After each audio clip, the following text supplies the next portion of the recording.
সনাতন শাস্ত্র মতে কোন কাজ শুরু করলে কি মন্ত্র উচ্চারণ করতে হয়, যেমন খাবার খাওয়ার সময় মন্ত্র রয়েছে এবং বিপদে পড়লেও বিপদের সময় আলাদা মন্ত্র রয়েছে। যদি সেই মন্ত্র উচ্চারণ করা হয় ভগবানের কৃপায় সেই বিপদ পর্যন্ত দূরীভূত হয়। এবং ঘুমাতে গেলে বিশেষ মন্ত্র বলে ঘুমাতে হয়। সেই সঙ্গে জন্ম সংবাদ শুনলে কি বলতে হয় আমরা অনেকেই জানি না। তখন আমরা সেই প্রসঙ্গে এখন জেনে নিচ্ছি। প্রথমত হচ্ছে যে কোনো কাজ শুরু করার আগে, যে কোনো শুভ কাজ শুরুর আগে ভগবানকে বিশেষভাবে স্মরণ করতে হয়, দিব্য মন্ত্র উচ্চারণ করতে হয়।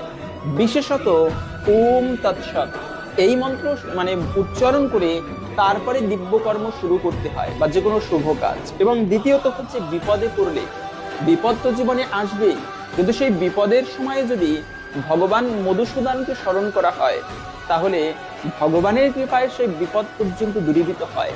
ভগবান মধু নামক একবার অসুরকে বধ করেছিলেন, এজন্য তার নাম হয়েছে মধুসূদন।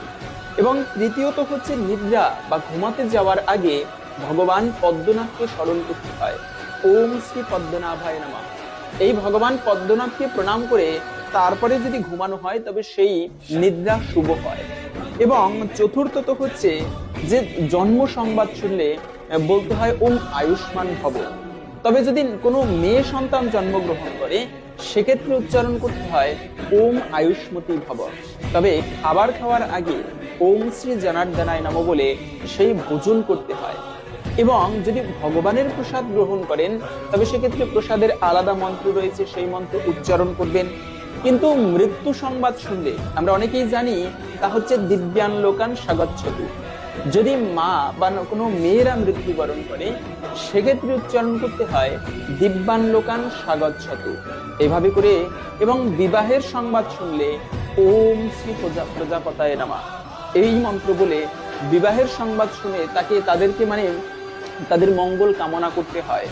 এবং সবশেষে হচ্ছে খুবই গুরুত্বপূর্ণ বিষয়, সকালবেলা ঘুম থেকে উঠে মাটিতে পা রাখার আগে ধরিত্রী দেবীকে প্রণাম করতে হয়, না হলে এটা অপরাধমূলক। এবং সেই প্রণাম মন্ত্র উচ্চারণ করেই তারপরে ধরিত্রী দেবীর গায়ে পা রাখতে হয়। তা হচ্ছে সমুদ্র মেঘালে দেবী পর্বত নবমণ্ডলে বিষ্ণুপত্নী নমস্বামী পাদ স্পর্শম নমস্বামী। এই মন্ত্র বলে হে ধরিত্রী দেবী তোমার গায়ের উপরে আমি পা রাখতেছি, কৃপা করে আমাকে ক্ষমা করো, এই মন্ত্র বলে আপনি সেই বসুমাতার উপরে পা রাখতে হয়। অবশ্যই আপনি এই মন্ত্রগুলো ইতিমধ্যেই পাঠ করেন কিনা কমেন্টে জানাবেন এবং ভালো লাগলে শেয়ার করে অপরকেও জানিয়ে দিবেন। ফলো করে আমাদের সাথে যুক্ত থাকতে পারেন। হরে কৃষ্ণ।